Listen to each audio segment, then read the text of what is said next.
आइए जानते हैं आज की कुछ अंतर्राष्ट्रीय खबरें। पहले एक नजर हेडलाइंस पर।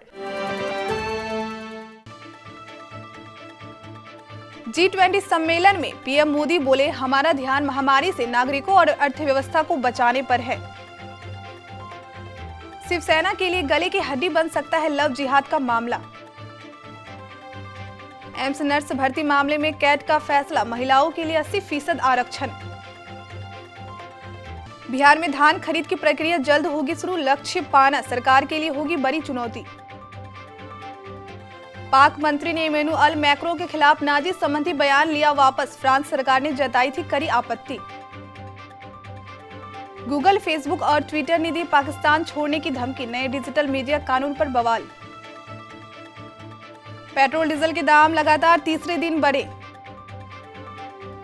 भारती सिंह के गिरफ्तार होने के बाद कॉमेडियन का 5 साल पुराना ट्वीट वायरल, ड्रग्स को लेकर दी थी ये सलाह। कार्तिक आर्यन का जन्मदिन पर धमाका, राम माधवनी की फिल्म में आएंगे नजर। इंडिया वर्सेस ऑस्ट्रेलिया के मैच में शिखर धवन के जोड़ीदार होंगे मयंक अग्रवाल और शुभमन गिल। प्रधानमंत्री नरेंद्र मोदी ने रविवार को G20 शिखर सम्मेलन को संबोधित किए।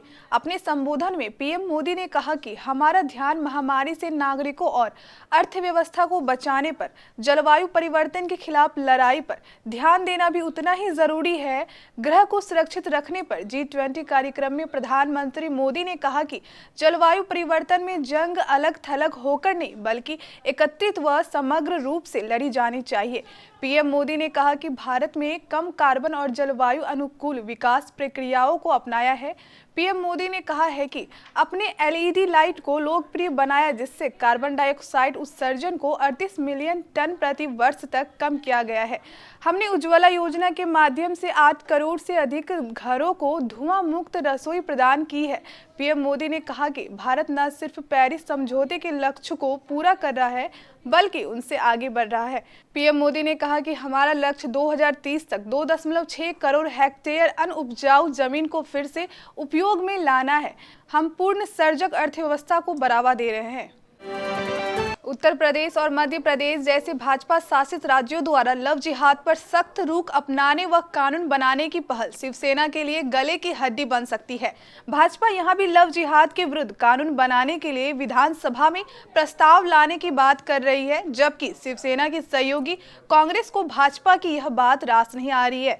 उत्तर प्रदेश की योगी आदित्यनाथ सरकार ने लव जिहाद के विरोध में कानून लाने की पूरी तैयारी कर ली है। मध्य प्रदेश के शिवराज चौहान सरकार भी इसी रास्ते पर आगे बढ़ रही है। भाजपा के पूर्व सांसद किरीट सोमैया का मानना है कि महाराष्ट्र की उद्धव ठाकरे सरकार को भी ऐसा ही कानून राज्य में बनाना चाहिए। केंद्रीय प्रशासनिक ट्रिब्यूनल ने दूरगामी परिणाम वाला फैसला सुनाते हुए एम्स नर्स भर्ती में 80% महिला आरक्षण को सही ठहराया है। कैट ने माना है कि सरकारी नौकरियों में सामुदायिक आधार पर SC, ST और OBC को आरक्षण का प्रावधान करने वाले अनुच्छेद 16 की अपेक्षा अनुच्छेद 15 का दायरा ज्यादा व्यापक है। आदेश में कहा है कि एम्स में नर्सिंग ऑफिसर के 80% पद महिलाओं के लिए आरक्षित रखने का नियम अनुच्छेद 15 के तहत महिलाओं के लिए विशेष प्रावधान माना जाएगा, जो कि एक अलग वर्गीकरण है और वैध है। बिहार सरकार की सभी कोशिशों के बावजूद इस बार भी धान खरीद के लक्ष्य के करीब पहुंचाना सहकारिता विभाग के लिए बड़ी चुनौती होगी। राज्य में धान की सरकारी खरीद का आंकड़ा बढ़ नहीं रहा है। सरकार पिछले कुछ वर्षों से 30 लाख टन धान खरीद का लक्ष्य तय करती है, लेकिन वास्तविक खरीद 20 लाख टन से अधिक कभी नहीं हो पा रही है। हालांकि सरकार का यह लक्ष्य सांकेतिक होता है। 3 साल पहले धान खरीद का आंकड़ा काफी गिर गया था। यह आंकड़ा 12 लाख टन पहुंच गया था, लेकिन उसके बाद स्थिति सुधरी है तो लगभग 18 से 20 लाख टन खरीद होने लगी। बावजूद इसके लाभ लेने वाले किसानों की संख्या 2 से 2.5 लाख के बीच ही होती है। इस बार निबंधन बहुत पहले से शुरू हो गया है, लिहाजा अब तक 51,000 किसानों ने निबंधन करा लिया है। अब खरीद गति से अंदाजा लगेगा कि कितने किसान से कितना धान इस बार सरकार खरीद सकेगी। फ्रांस के राष्ट्रपति इमैनुअल मैक्रों के खिलाफ पाकिस्तान के आपत्तिजनक बयान पर फ्रांसीसी सरकार ने सख्त ऐतराज जताते हुए इसे वापस लेने की मांग की। इसके बाद पाकिस्तानी मंत्री ने मैक्रों के मुसलमानों के साथ द्वितीय विश्व युद्ध के दौरान यहूदियों के जैसा बर्ताव करने की ट्वीट को हटा लिया है। विगत शनिवार पाकिस्तान के मानवाधिकारी मामलों के मंत्री शिरीन माजरी ने ट्वीट करके कहा था कि मैक्रो मुसलमानों के साथ वही कर रहे हैं जो नाजिया ने यहूदियों के साथ किया था। मुसलमान बच्चों का आईडी मिलेगा, अन्य बच्चों को नहीं दिया जाएगा। यह ठीक वैसा ही जैसे पहचान करने के लिए यहूदियों को अपने कपड़ों पर पीले रंग का सितारा पहनने के लिए विवश किया जाता था। पाकिस्तान में डिजिटल मीडिया को लेकर नए कानून के कारण बवाल मच गया है। इसके चलते गूगल, फेसबुक और ट्विटर जैसी बड़ी टेक कंपनियों ने देश छोड़ने की धमकी दी है। दरअसल यह कानून लाकर इमरान सरकार ने मीडिया रेगुलेटर को कंटेंट पर सेंसरशिप को लेकर ज्यादा अधिकार दिए हैं। कंपनियां इस कानून का विरोध कर रही है। फेसबुक, गूगल और ट्विटर का प्रतिनिधित्व करने वाले संगठन एशिया इंटरनेट कॉलिजन ने गुरुवार को डॉन को दिए एक बयान में इंटरनेट कंपनियों को लक्षित करने वाले नए कानून और सरकार की अपारदर्शी प्रक्रिया पर चिंता जताई, जिसके तहत यह नियम बनाए गए। करीब 48 दिन तक पेट्रोल डीजल के भाव स्थिर रहने के बाद लगातार तीसरे दिन रविवार को पेट्रोल और डीजल के दाम बढ़ गए हैं।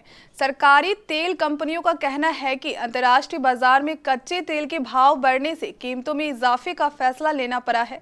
तेल कंपनियों ने रविवार को पेट्रोल के दाम में 8 पैसे प्रति लीटर की बढ़ोतरी कर दी है। वहीं डीजल 19 पैसे प्रति लीटर महंगा हुआ है। इस तरह से दिल्ली में अब पेट्रोल का भाव बढ़कर 81.46 रुपए लीटर और डीजल 71.07 रुपये प्रति लीटर हो गया है। मुंबई में पेट्रोल 88.16 रुपये, डीजल 77.54 रुपये लीटर। चेन्नई में पेट्रोल 84.53 रुपये, डीजल 76.55 रुपये लीटर और कोलकाता में पेट्रोल 83.03 रुपये, डीजल 74.64 रुपये लीटर है। भारती सिंह और उनके पति हर्ष लिम्बाचिया को एनसीबी ने ड्रग्स केस में गिरफ्तार कर लिया है। भारती के गिरफ्तार होने के बाद उन्हें सोशल मीडिया पर काफी ट्रोल किया जा रहा है। इसी बीच उनका एक पुराना ट्वीट वायरल हो रहा है जिसमें कॉमेडियन ने ड्रग्स को लेकर बात की है। भारती ने इस ट्वीट में सभी को ड्रग्स ना लेने के लिए कहा था। भारती सिंह का जो ट्वीट वायरल हो रहा है वह साल 2015 का है। भारती ने लिखा था, प्लीज ड्रग्स लेना बंद करें, यह आपकी सेहत के लिए बहुत नुकसानदायक है। कार्तिक आर्यन राम माधवानी और रॉनी स्क्रूवाला के साथ अपनी अगली फिल्म धमाका कर रहे हैं। बर्थडे के मौके पर फैंस के लिए उन्होंने ये जानकारी साझा की है। नीरजा और आर्या की सफलता के बाद निर्देशक निर्माता राम माधवानी कार्तिक आर्यन के साथ धमाका करने के लिए तैयार है। पूरी तरह से मुंबई पर आधारित इस फिल्म का निर्माण रॉनी स्क्रूवाला की RSVP और राम माधवानी फिल्म्स द्वारा किया जाएगा। रॉनी ने कई वर्षों में रंग दे बसंती, उरी, जोधा अकबर, स्वदेश, राजनीति और बर्फी जैसी अन्य फिल्मों द्वारा अच्छी सफलता हासिल की। इस फिल्म को एक अनोखे तरीके से शूट किया जाएगा जिसमें पूरी कास्ट और क्रू कोविड बबल बनाएगी। फिल्म की कहानी में एक घटना की श्रृंखला सामने आती है जब एक रिपोर्टर्स को एक व्यक्ति से अजनबी कॉल आता है जो बांद्रा वर्ली से लिंक को उड़ाने की धमकी देता है। रॉनी ने साझा किया, मैं राम और कार्तिक के साथ सहयोग करने के लिए रोमांचित हूँ और पहली बार एक साथ आने के लिए इस विषय से बेहतर कुछ और नहीं होता।